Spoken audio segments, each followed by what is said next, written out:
You're listening to the podcast for all of the news, notes, and breakdowns for your Ohio State Buckeyes. This is Sons of the Shoe with Nick Wilson and Spencer German. Get you ready for the biggest game of the season. It's the showdown with Michigan. Ryan Day trying to get off the schneid against his team. And we do want to remind you guys, as always, to like, follow, subscribe, review the podcast wherever you get your podcasts, Apple, Spotify, the Odyssey app, and, of course, at the 92 Through the Fan YouTube channel, where you can also comment on the show and chime in with any sort of Michigan hate that you might have as we count you down to kickoff on Saturday. We are excited to preview this game, and we like to do this each and every single week. Bring in somebody who, go behind enemy lines a little bit and bring in somebody who has the best perspective of each team that the Buckeyes have played this season. And that's still the case, despite the fact that they're playing their biggest rival this week. And so we're thrilled to invite in Michigan beat writer for the Ann Arbor News and MLive, Aaron McMann, joining us on the podcast. Aaron, thank you so much for your time, man. I know it's a busy week between Thanksgiving, between this just being the biggest game on the schedule. So we can't thank you enough for jumping on with us. No, glad to do it, guys. It's a big week every year. I'm always excited to talk about this game. Let's just start with, last week we saw Michigan's offense explode for 50 points, most they scored this season. What allowed them to do that? Was it more so just an opponent thing, like Northwestern kind of coming down off of the high of playing Ohio State, where Ohio State gets every team's best shot? Or was there something that started sort of finally clicking for this offense that Ohio State fans should be aware of and a little bit nervous about? Yeah, it was probably a combination of things. Obviously, Northwestern is not very good. So I think if you were going to put up 50 points and have a big, quote unquote, explosive game offensively, this would be the week to do it. And they did. Michigan was able to throw the ball a little bit in the first half. And then more importantly, they got the run game going in the second.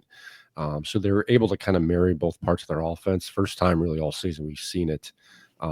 It was a good week, but again, it is Northwestern. You guys, Ohio State has played them. We know how they're not having the best years either. So, it was kind of to be expected. I think Michigan fans were hopeful to see something like that, and now it's just a matter of whether they can carry that over into Ohio State this Saturday. So defensively, Michigan, obviously that would be their strong suit. What do you see as like the path to victory against Ohio State? Because clearly, I think that's going to be the side of the ball that you get it done on. Yeah, no doubt. I mean, they've gotten better the last few weeks. They held Indiana to, I think, 3 points in the second half, 18 yards. And then they hold Northwestern to 6 points all game, last Saturday, and 127 yards total offense. So they've really come on the last, I'd say, 3 games. Even the second half against Oregon, I thought they played relatively well as well. And they're doing it really shorthanded. Their star cornerback, Will Johnson's been out now 4 straight games. His status for Saturday's kind of been down at this point. So they've kind of had to make it this patchwork in the secondary kind of work, and they've been able to do it. Now, part of the reason they've been able to do it is because they have some studs up front. I mean, everyone wants to talk about, defensive tackle Mason Graham. He's probably going to be a first-round pick in the upcoming NFL draft. They've got another guy who they're really high on in Kenneth Grant. And then they've really brought along their edge rushers, transferred from Coastal Carolina, and Josiah Stewart, Derek Moore, than TJ Guy. So they've gotten some pressure up front, which I think has been key to this whole thing. And then they've kind of figured out in the back end, at least, in the last couple of weeks. So, turnovers are going to be key, right? They're going to have to get some pressure on Will Howard, force a turnover or two, and then just force them into some uncomfortable situations. They did it a few weeks back against Indiana. It was really the first time all year Curtis Rourke had seen pressure, and it really frustrated him there in the second half. And you could tell Indiana had trouble moving the football, and Michigan was able to make it a game. Now, they didn't win it, but they were in a position to drive down the field and win it at the end. They obviously weren't able to. So the defense is going to carry the day for Michigan. If they can at least slow Ohio State down and keep them out of the end zone, for a good portion of the game, I think they'll have a shot. But as I'm sure we'll talk about in a minute, their offense is a totally different beast. Yeah, we'll get back to the offense in a second for sure. Since you sort of hit on the defensive line in particular and those guys up front, TJ Guy, Mason Graham, Josiah Stewart, how good they've been. I'm sure you're very aware of the fact that Ohio State has had a lot of shuffling along their offensive line this year due to injury. So I guess, how big of an opportunity is it for that group to potentially take over this game Like, is that an area you think like they're kind of licking their chops and understand, hey, if we've dominated this team in the past in the trenches and they have some injury issues this year, maybe that's where this game is kind of won again, is if they're able to do some things up front. Like, how much of an opportunity do you think they're going to have to get after the quarterback and do the things that you mentioned, get some pressure on Will Howard, etc.? Yeah, I mean, ideally, that's what they want to do. I mean, that there's no doubt about it. They're going to want to stop the run. They have one of the better run defenses in the country. As I point out, they've got some elite tackles that are up front. So, getting that pressure on Howard will be, I think, paramount. If they can do it and force him into uncomfortable situations, and more importantly, stop the run and effectively make Ohio State's offense one-dimensional, I think would be ideal. But then again, as I said, you have to worry about the patchwork in the secondary, whether they can hold up and keep Ohio State out of the end zone. So no, there's none about it. That's kind of, they view their pathway to victory. If you can shut down the Ohio State run game, at least force them to throw the football. Maybe you can force some turnovers and force some uncomfortable situations. So certainly, I mean, Michigan hangs its hat on its defense. It has all year. They've really done it the last couple of years, but more importantly, Saturday, I think that's going to determine the outcome of what happens here. All right, let's hop back over to the offense for a second. Obviously, quarterback's been a position of controversy, I would say, this year for Michigan, between Davis Warren and Alex Orji. Is there a plan to implement both those guys? I know they've done it leading up to this, but that's going to be different coming up here against Ohio State. Yeah, quarterback's been an interesting predicament all season long. It all really goes back to the offseason when Michigan wasn't sure coming out of the national championship whether J.J. McCarthy was going to leave. Then he decides to go, and then a week later they lose their head coach, who they're unsure of whether they're going to go. So they kind of missed that initial portal opening where all those high prospect quarterbacks were available. They couldn't get. So that kind of forced them to work with what they had in the roster. Yes, they could have turned to the spring portal, but when you go back and look, there just weren't a ton of quality options there. So they decided to roll with what they had. I think the internal thinking going into the offseason was that Jack Tuttle was going to be the guy. He was a 7th-year veteran, former starter at Indiana. He'd been on the roster last year, backed up J.J. McCarthy. But he never fully recovered from his elbow injury he suffered last year. So that kind of backed him into a corner, left him Davis Warren, who is their starter now, former walk-on, just hadn't played a ton. They liked what they had in him, but he just was kind of raw, and they didn't, they didn't know if he could perform at this level. And then Alex Orji, as you pointed out, kind of a run guy who up until this year had only attempted, I think, something like 2 passes all his entire career. So unproven in the run in the passing game. They had ultimately decided with Davis Warren. He started out the year strong. I mean, his completion percentage was something like 70%, but he was turning the ball over like crazy. He was an interception machine. They eventually pulled the plug week 3, put Orji in, and they quickly found out this guy can't throw the ball. Like, he can't complete a deep ball, and it was hamstringing the offense. Like, he's an effective runner, but really couldn't do a whole lot beyond that. And they eventually went back to Warren. I think it's worked out. He's had 1 turnover now in his last 3 starts. He's played much better, but they're still lacking the deep ball. They're still I think the one team in the country without a pass play of 40 yards or longer. So Davis will be the starter Saturday. I expect him to take most of the reps, if not all of them. But it wouldn't shock me at all if they do put Orji in to kind of change things up a little bit. They're all OC Kirk Campbell spoke this week. He hinted at maybe there's some stuff in the bag they haven't shown yet that maybe they'll throw out. Maybe they try a deep ball with Alex Orji just because they haven't done it. I mean, it's gotten to the point where it's comical. Alex Orji gets into the game, and everyone knows it's a run play because he just doesn't throw the football. So I'm expecting them to work Orji in at some point, just if for anything, a change of pace, especially if the offense is stalling. But then don't be surprised at all if you see a trick play at some point Saturday with him. Yeah, I mean, I honestly think like Orji's ability to run the football could be an advantage for Michigan. Ohio State's defense just over the years has kind of struggled with those running quarterbacks, and so I'm curious to see how they deploy him. What that kind of looks like, how Ohio State maybe game plans for that, because I'm sure, like you said, there's some stuff up their sleeve that they haven't shown yet. Another guy on the offensive side that I want to highlight, Colston Loveland, who came up big last year in this game between these two teams with J.J. McCarthy at quarterback. I know he's dealing with an injury. First, I guess, are you expecting him to play? And how important do you think he could potentially be to the offensive game plan for Michigan this weekend? Yeah, Sharon did what he was asked about it. Sharon Moore was asked earlier this week, and he said he's trending in the right direction. I do expect him to suit up. He hasn't really sat out much this year, and he's been talking about this game for a few weeks. So I expect him to play. I don't know what capacity he'll be, or we don't even know what the injury is, to be quite honest with you. It was odd. He scored a touchdown late in the second quarter last week against Northwestern, did a dance in the end zone, And then that was the last we saw of him. He looked fine. He wasn't hobbling or anything. And then all of a sudden they come out of the tunnel after halftime and he wasn't there. So I don't know what he's dealing with. I don't think it's anything major. So I do expect him to suit up, but he's been a vital part of the offense. I mean, you can go look at the statistics. I mean, from a passing game perspective, Colston Loveland's accounted for something like 35 to 40% of their passing production just because they haven't gotten much out of the receivers. So, and he's a really good elite tight end. He's one of the best in the country. They lean on him quite a bit. Quarterbacks have kind of used him as their security blanket. When things aren't open on the outside, they dump it down to him over the middle, and they pick up yards. And he's a big target. Doesn't drop a lot of balls. He's got a big catch radius, and he's really become reliant upon. And look, yeah, he'll definitely be important Saturday, especially if Michigan makes this a game. If it's close and Michigan's competitive, I think Colston Loveland has a big game. You mentioned Sharon Moore. What's the pulse around him in Ann Arbor? Like, it's clearly different Michigan team than it was last year. You don't have Harbaugh. You don't have JJ McCarthy, like you mentioned. He sort of steps into this new situation, but also steps into what's a worse situation. Is it feeling good and it's just sort of a rebuild up process, or maybe a little down on Sharon Moore? Yeah, it's been a kind of roller coaster. I think the Michigan fan base was largely accepting of the move at the beginning of the year. They viewed him as an integral part of Michigan's national title run last year. He was head coach for 3 games. He was the OC. He was the guy calling plays.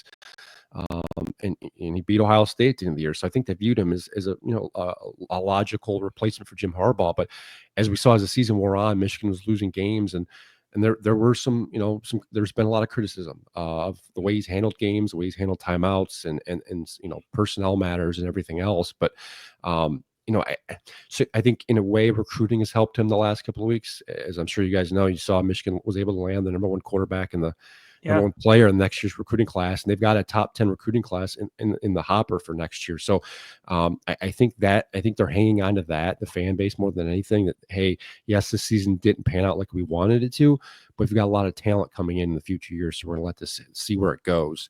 But look, there's gonna be a lot of decisions made in the offseason. I think Sharon's gonna have to change some of his coaching staff. He might have to make some, he's gonna overhaul this roster in some ways. It's not going to be easy path forward, but I think it's been helped a little bit by the recruiting success they've had. I have kind of a 2-parter for you here. And I guess part 1 of this is, as you talk about Sharon Moore, does he recognize, and does this team recognize, that there's maybe a living in Ryan Day's head sort of factor in play going into this week? What is the conversation around that element of this game been this week? Yeah, I think there's probably some of that. I will say the coaches and players didn't talk about that this week, and I'm sure it's not something you would just for bulletin board material. But right. I do think from a psychological standpoint, I think there is there. I mean, I can tell you the Michigan fans recognize that. Every time Ryan Day says something or does something, they point to, Michigan's in his head. He's trying to prove something. Look, I think it's natural, right? Like when you lose, like Ohio State has 3 times in a row, in the capacity they have, it weighs on you. And I think Ryan Day addressed that this week. He said, these last 3 years have been tougher in his, part of his more tough, tougher than any part of his career. So I think they've had an impact. There's no doubt about it. Sharon Moore was a part of that. Obviously, Jim Harbaugh was the head coach for those 3 seasons. But I think the way in which Michigan went about their business the last 3 years, just beating Ohio State from a physicality standpoint. Ohio State had a lot of talent, some of the best talent in the country. But Michigan just went in there and in a way just kind of outworked them all 3 years. And I think that certainly, changed, I think, the way Ryan Day's approached his program a little bit, built his program. I mean, went out and got a new offensive coordinator. He's changed the way he's handled games and some of his responsibilities. So I'm curious to see what happens Saturday. I wouldn't shock me at all if Ohio State goes out there and runs up the score. And look, they'd have every right to, right? They've had 3 years of frustration. Really, they haven't beat Michigan in 5 years now. If you're going back to the last time they won a football game against the Wolverines, so a lot riding on this game for Ohio State, and I'm expecting them to come out pretty confident group.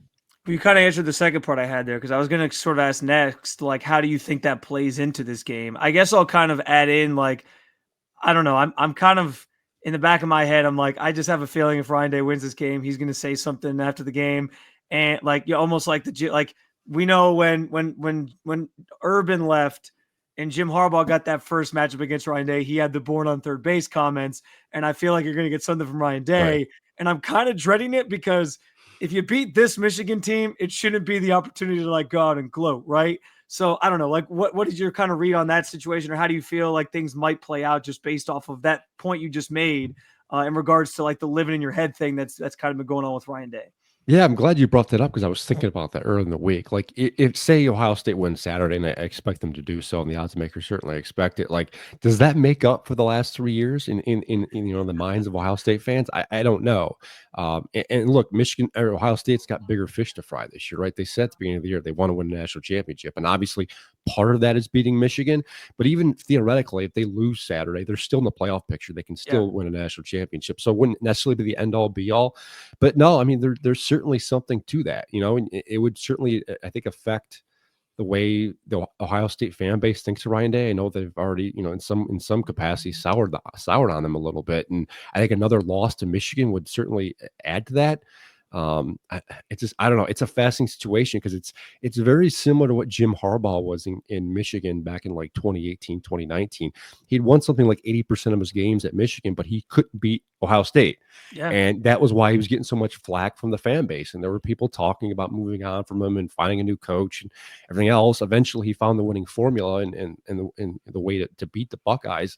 But it's just a fascinating, just like psychological perspective. And look, it's college football at its finest, right? The fan base wants you to beat your rival. They want you to beat them every year. They want you to win, the grandest of titles and prizes, everything else. And if you don't do it, you're out, you're gone. So I don't know. I'm curious to see how Saturday unfolds. Either way, win or loss for Ohio State.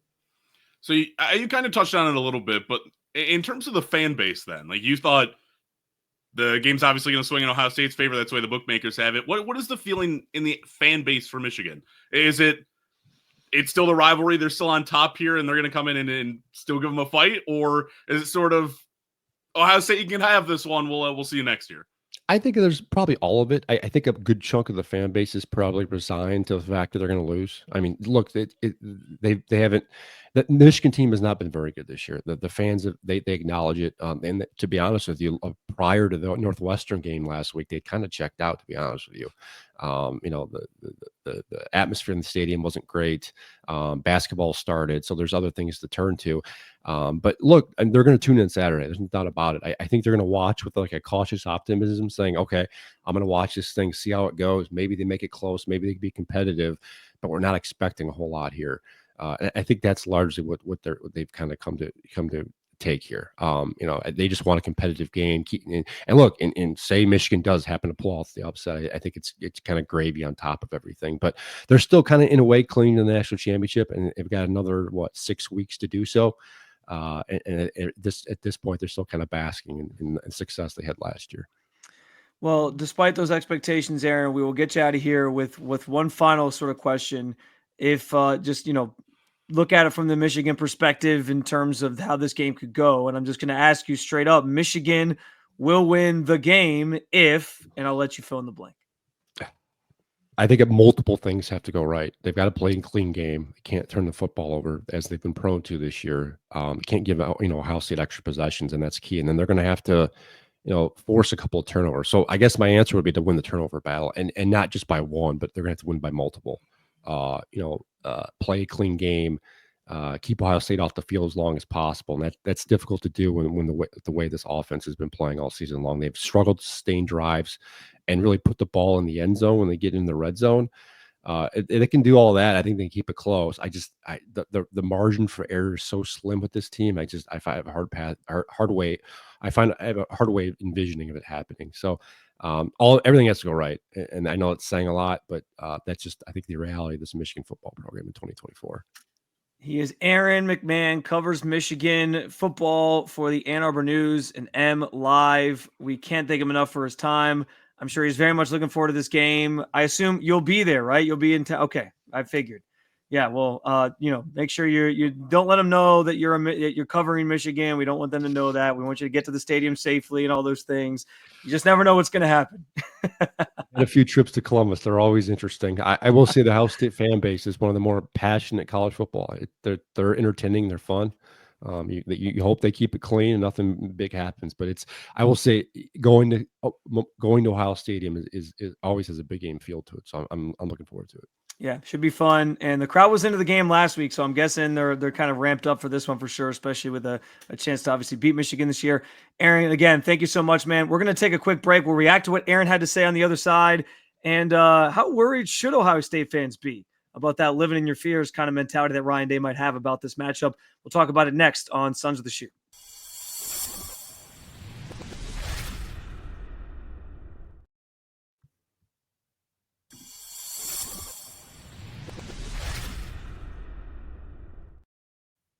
Back out of here, Sons of the Shoe. Appreciate you guys jumping on in with us, and I hope you enjoyed that conversation with Aaron McMann. I thought he had some really enlightening things to say in regards to this matchup and, just kind of what is in play here from the Michigan perspective, how the offense has struggled this year, some of the things that they might have up their sleeve.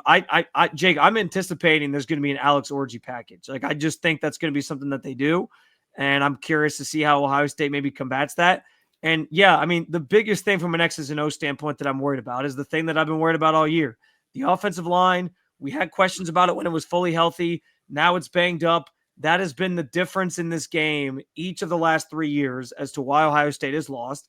And that defensive front with the guys that we talked about with Aaron is really, really good. So that is like, if you're looking for a recipe to Michigan winning this game and Michigan keeping it close and Michigan making it interesting, it is that. It is they get pressure on Will Howard. They stop the run with their defensive line and kind of leave Ohio State at bay. And then you just never know what can happen in a game like this, of this magnitude for Ohio State especially. And when it's a rivalry like this, like, we always like to use the cliche, throw the records out the window, but I think that's 100% true. And you get in a matchup that can get mucked up like that, and it does make me a little bit nervous. We're on the same page with Alex Orji. That's kind of why I threw the question out there, because obviously we've had the back and forth, but it's been Davis Warren. But it feels like a game where if you're Michigan and you're the team sort of at the disadvantage, especially not like the way it's been with Ohio State, Michigan the last couple of years where they're sort of evenly matched. Like, you can say Ohio State's had the disadvantage or Michigan's had the disadvantage, however you want to look at that within the last couple of years.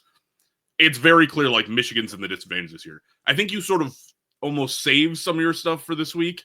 And even if it's not saving, you sort of try to scheme up different things with Alex Orji. But 100% hit on it. The defense is what's going to be the difference here, and the defensive line against Ohio State's offensive line specifically. I think the only path to victory for Michigan is essentially make this game really ugly for offensive purposes for Ohio State and hope that your offense sort of benefits off that, gets some good field position, and is able to sort of keep up with the scoring as your defense makes it as competitive as it possibly could be. Well, let's be honest. Like last year, one of the biggest differences in that game, I mean, it was a one-score game, and Ohio State was driving late in it to try to score to tie. Or no, I think they would have potentially even taken the lead in that at that phase of the game, because I think it was only I forget what the score was at the time, but yeah, like they had a chance to win that thing, and like the big difference ended up being, if they had scored. If they could have scored a touchdown, they would have potentially won 31-30. They were down the 6 points. So, Kyle McCord draws back, sees Marvin Harrison Jr. wide open, tries to throw it to him, and he gets hit as he throws. And again, that's where the offensive line comes into play here. But the biggest difference, like this year, is Will Howard.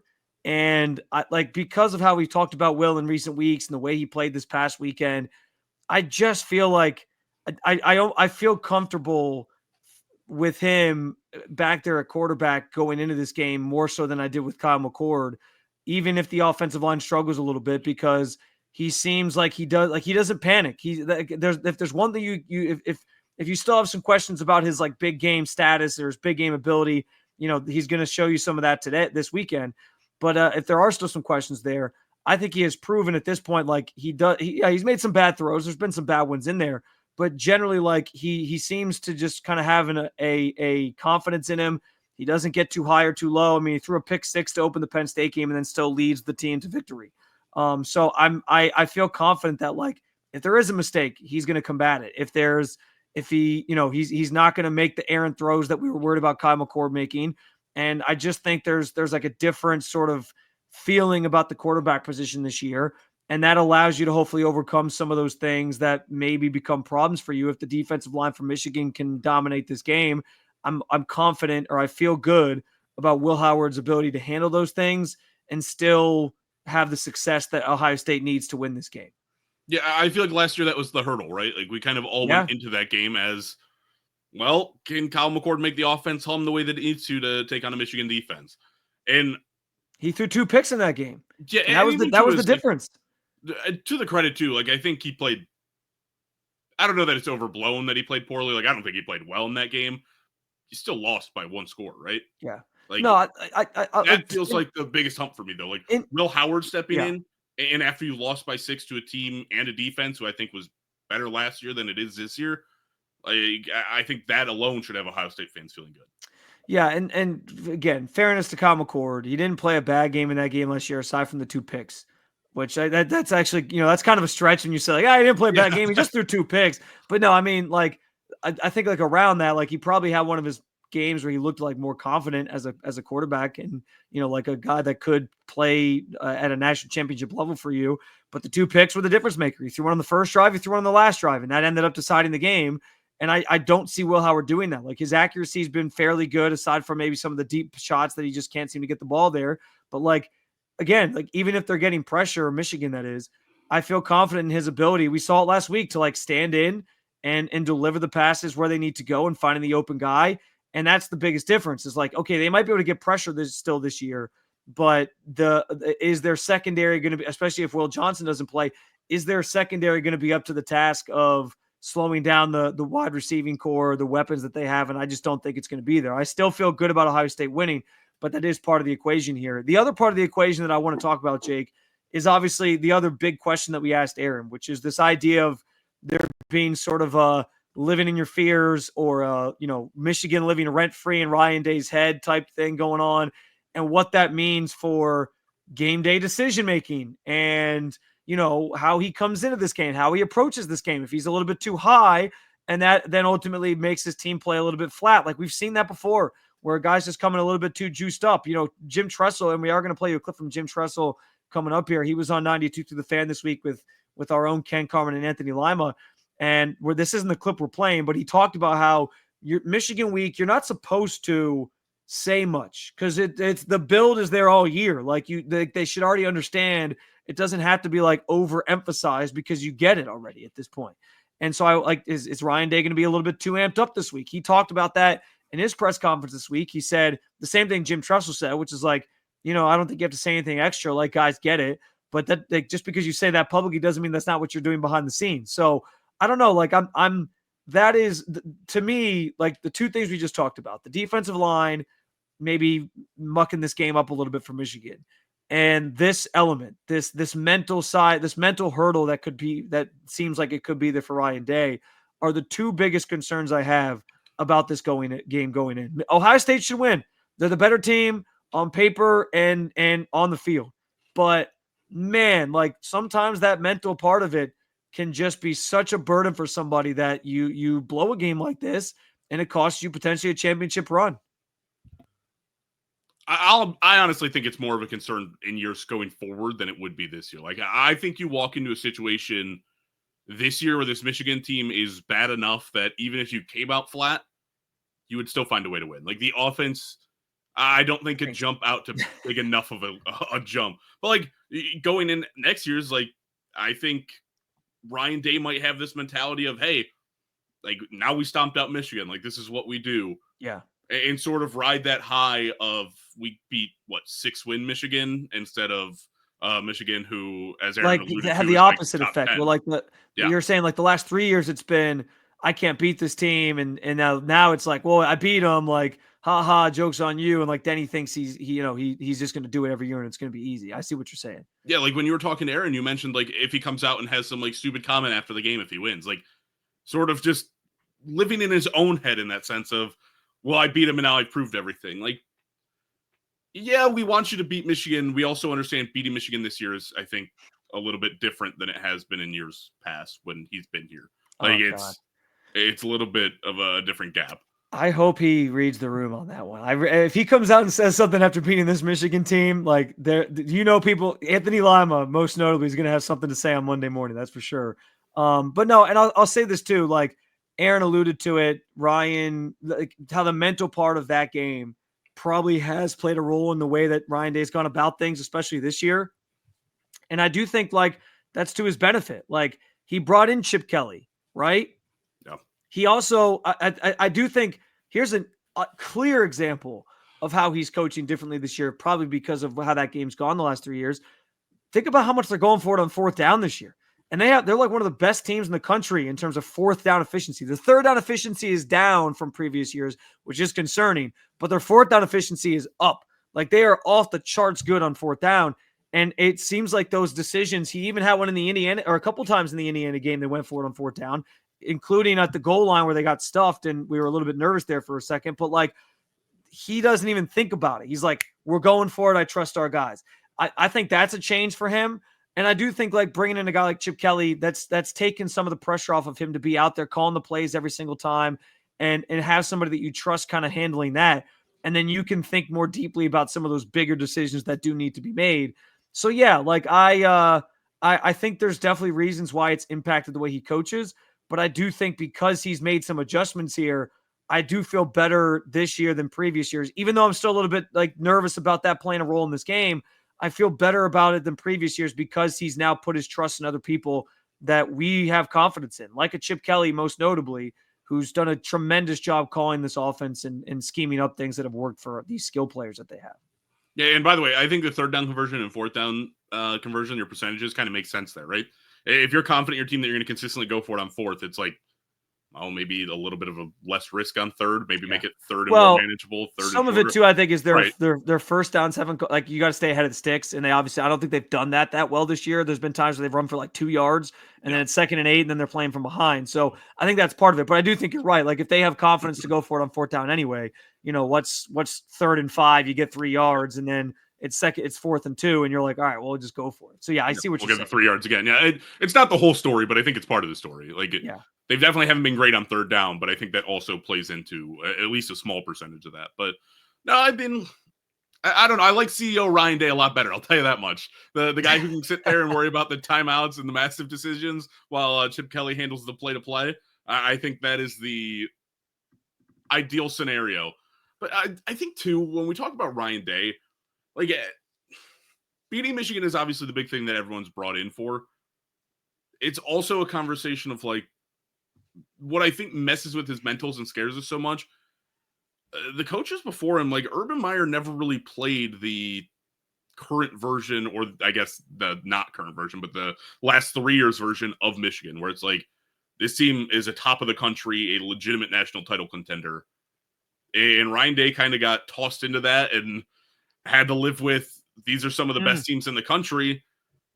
And these were now this year is more so of this is the Michigan that Urban Meyer played.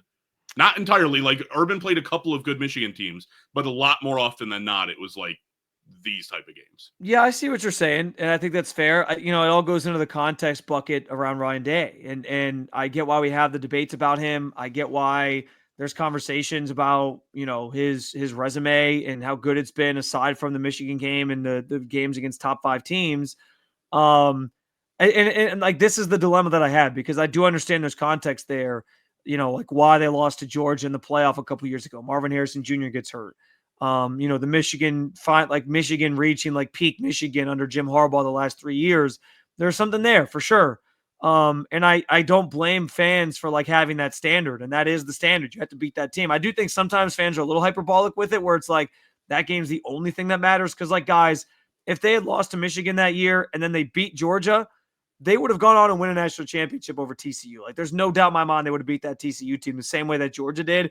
So like, would you have really been so upset with Ryan Day? Like, how would the conversation be different around Ryan Day right now if he had a national championship, even if he had lost to Michigan 3 straight years? You know what I'm saying? Like that puts you in a different class, man. Like when you have a championship, it's just different. So I get why it's held in such esteem. It should be, but I think like it's because he hasn't accomplished any of those things that people use it against him. And I've said it this year too. Like after the Oregon game, I can't keep making excuses for a guy who can't beat those good teams. At some point, you just have to do it.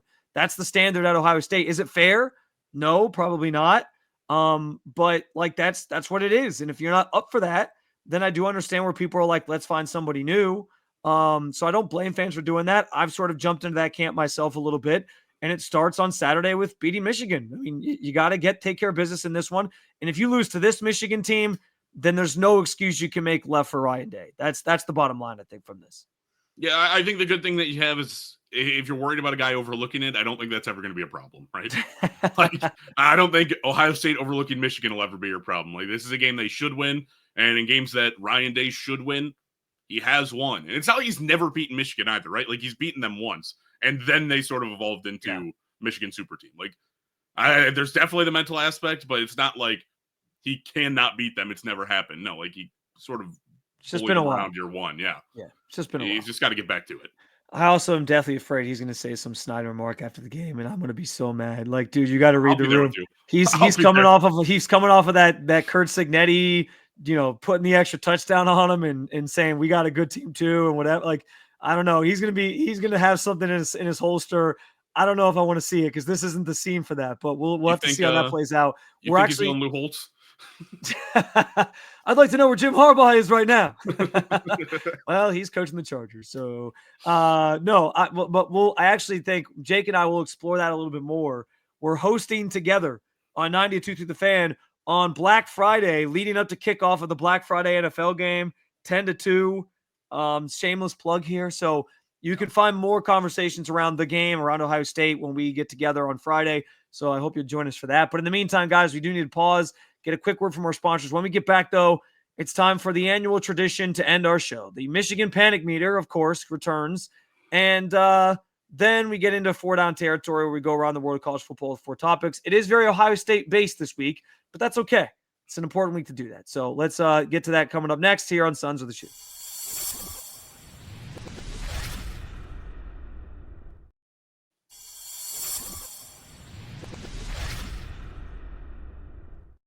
All right, guys, final segment of the show, and we kick it off, as always, with the Michigan Panic Meter. You guys know me. I like to panic a lot. I'm always a little bit hyperbolic, and especially when it comes to this game, when it comes to this team. I jumped my meter last week into the light gray, which means I'm a little bit more panicked than usual. But we haven't left the gray this entire season, so I'm pretty proud of myself on that. I'm going to stay in the light gray. That 50 burger that Michigan put up last week made me just a little bit more curious about their offense, Jake. And so I don't know. We'll see. I'm worried about this Alex Orgy package that they might deploy on the Buckeyes this weekend. Keep me in the dark gray. Don't let me move. Jake's like, you're an idiot, Spencer. Why am I doing like, this podcast with you where you just overreact to everything?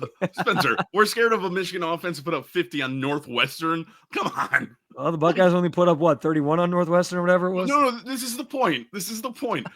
We're comparing games against Northwestern.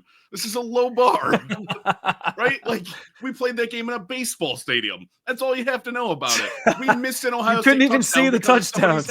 Right, like, no, that team is bad. It doesn't matter. They got blown out back-to-back weeks or whatever, a week in between there for a reason. No, back-to-back weeks? Yeah. Yeah, I know. I nailed it. Back-to-back weeks for a reason. Like, that's there's a reason for that. It doesn't matter how bad you get blown out. When you get blown out, it's sort of just a nice little candle on the cake of, no, you're just bad. I think that's it. All right, that brings us to 4-down territory. Jake's not buying my panic. And first, actually, Jake, you gotta do the downs. We gotta get a big voice guy. We do. Look, I've been trying to drink water today. I'm waking up with it should be better in the morning like this. This is the time. This is your time to shine. Yeah, I just actually have to add nothing else to it because this is just how my voice sounds. No. All right, Spencer, let's go. First down. Yeah, there we go. Both teams in the USC-UCLA rivalry every year wear their home jerseys for the matchup. I am proposing to you, Jake, and our loyal listeners out there, Ohio State and Michigan with 2 of the most iconic jerseys in college football, keeping their home jerseys on for the game every single year. How do you feel about it? Well, one, I think anytime you get 2 teams to wear color, it's a good day, right? Like, I think it always looks a little bit more interesting on the field.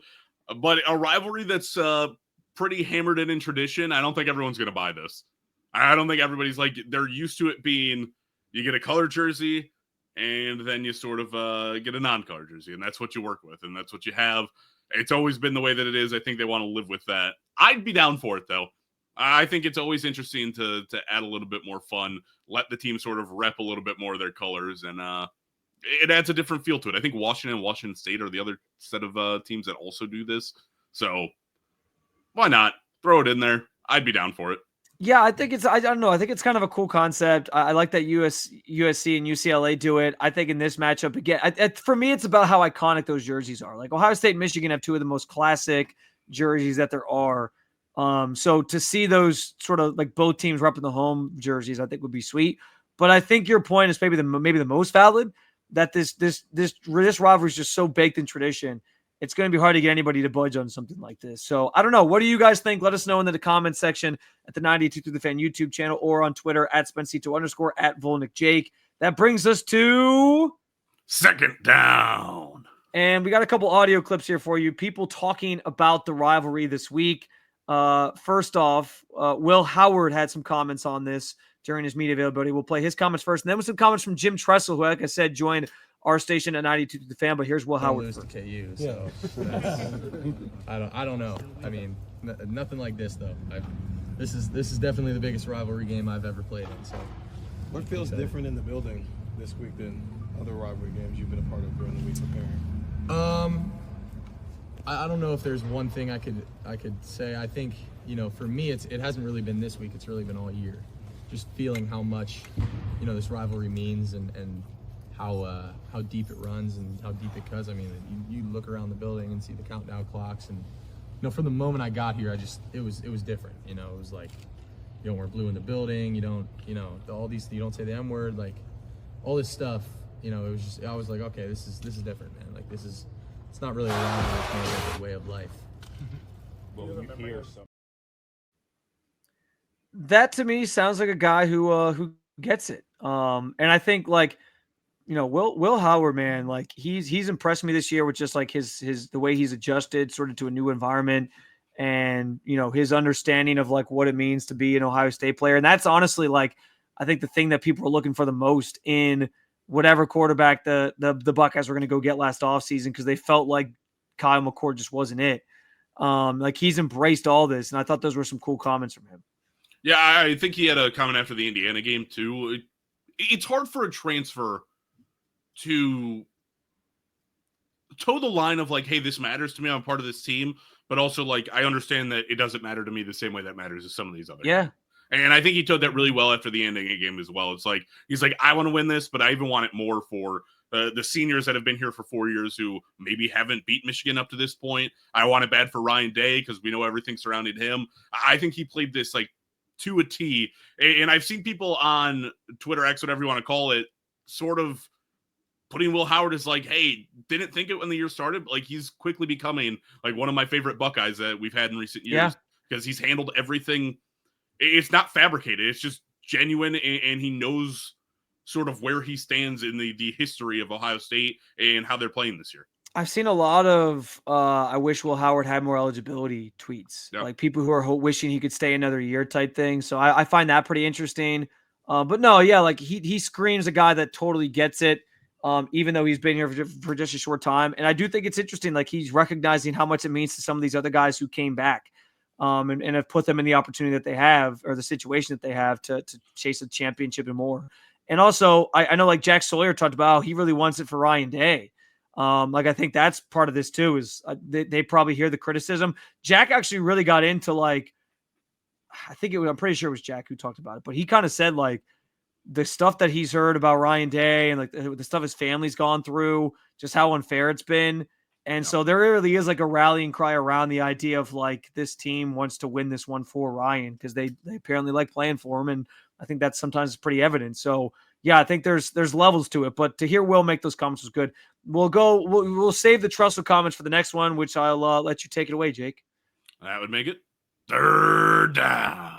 So Jim Tressel, legendary Ohio State Buckeyes head coach, joined the morning show on 92 to the Fan, Ken Carman and Anthony Lima. And he talked about Michigan week and how Ryan Day, speaking of Ryan Day from what we were just saying, sort of prepares the team for that matchup and kind of how he's gone about things. He really does a great job, I think, of focusing in on the task at hand. But, deep down, he wants to uphold the tradition, and means a lot to him. And he knows that it means a lot to the people that just love Ohio State football, and that it's one of the things that they're passionate about. But you're so busy as a coach. I don't know if you have time to feel pressure when there's only so many seconds and minutes of every day to get ready for a game like this, and so you're kind of in a little cocoon. And then once the game starts, you don't feel pressure at all because you're at work. He really does a great job, I think, of focusing.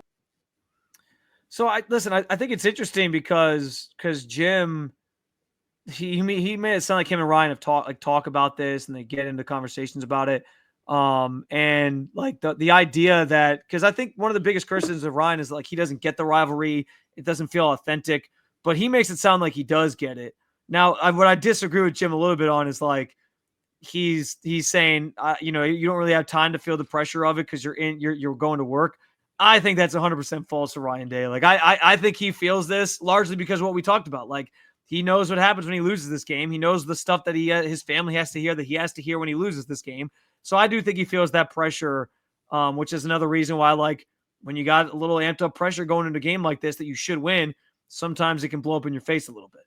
Yeah, I'm right there with you. Like, if Jim was walking in beating Michigan every year, he probably didn't feel the pressure. He was like, all right, waltz into this one, no way it's we lose. It's easy not to feel pressure when you win that game, yeah. Yeah, when you lose it 3 years in a row, I think the pressure gets to you. And, like, throughout the year, the pressure absolutely gets to you. Like, don't we talk about being a head coach as being one of the most, like, stressful, pressure-filled jobs? Yeah. Like, you constantly don't know whether or not you're not going to have a job the next day. That's kind of the way that it lines up for a lot of head coaches. They have a countdown clock in like every room in their team facility at the Woody that shows like how many days and hours and whatever until the Michigan game.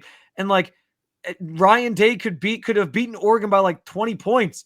And it doesn't matter what he does. Every conversation goes back to, well, he hasn't beat Michigan the last 3 years, and you have to beat Michigan this year. So, like, to your point, yeah, like there's no way you can't tell me he doesn't feel the pressure. If he had beaten him the last 3 years, maybe it's different. But because every conversation around Ryan Day, he could go win a national title this year, and it'll still be like, okay, what's he going to do against Michigan next year when they have a better team? Like everything just goes back to that. It's kind of crazy, but that's how it is. And he even talks about how he knows that that's the case. So yeah, I think you're 100% right in that. All right. And last but not least, we got to talk about the college football playoff. That brings us to 4th down. Sorry, I threw you for a loop. Nope, I jumped the gun. No, it's all good. So the latest iteration came out. There's all kinds of craziness in the SEC as they basically right now are only guaranteed 3 teams making it in Georgia, Tennessee, and Texas is the way it's slated right now.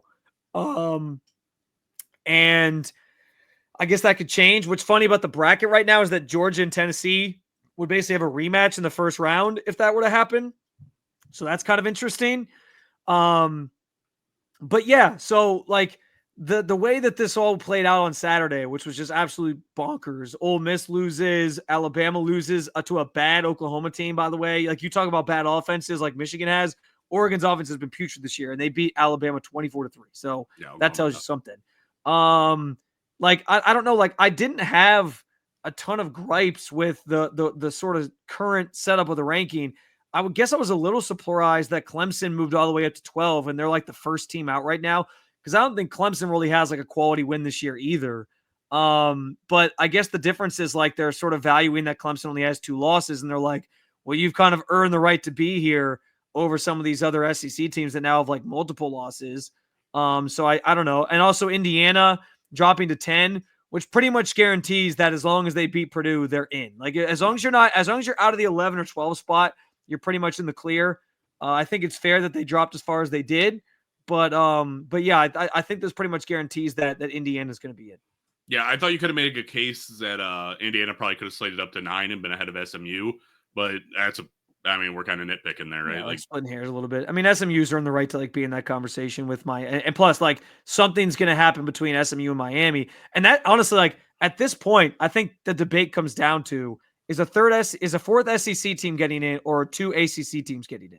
Like if Miami takes care of business against Syracuse, if SMU finishes their last game, and you got those two in the ACC championship game, and the only way that like it's either Clemson in the ACC championship game if Miami loses, or it's Miami if they win, and SMU's already booked a spot. Yeah. So like, yeah, somebody's going to lose that game, and then they'll have a loss. But do you make the case for one of them getting the other one getting in, even in a loss in the ACC championship game, over like a 3-loss Bama? And that kind of comes down to like, okay, are you just favoring the best conference because it's the best conference, or are you giving it to the team that's more deserving that maybe is the the ACC runner-up? Well, I can tell you a team that's not going to be in from the SEC. That's Texas A&M. Good job over there, Mike Elko. Beautiful work out of you, sir. Well, what's funny about that though is the game of the weekend really is A&M and Texas, because if A&M wins that game, they are in the SEC championship game. SEC is great, right? That's, Well, I mean, you should put 6 SEC teams well, in. I say if they get 4 losses, Spencer, put them in anyway. Doesn't matter. Well, SEC, baby, top to bottom, the best conference. Honestly, why do we even have just make it the SEC playoffs? What's college football for? Like, this stuff's overrated. I can tell you're mad about this. No, like, Stupid. honestly though, like that game is fascinating to me because Texas doesn't really have a quality win. I could honestly see them losing this game and then A&M going to the SEC championship game.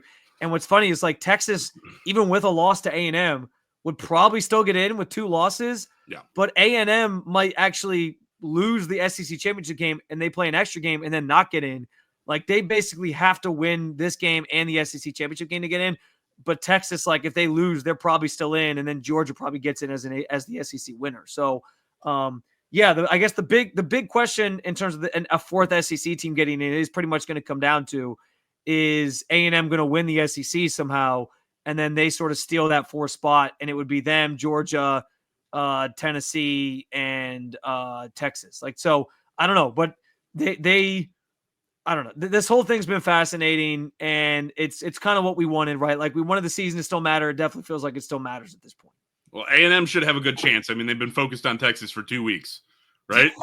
So you should have a good shot in this one. I know we have that clip. We're short on time, so I want to get us out of here. But basically, Mike Elko was asked about not looking ahead to Texas. Then he said, yeah, we're all in on Texas. And he was like, I mean, Auburn. And that was before the Auburn game last week. And then we saw how that went.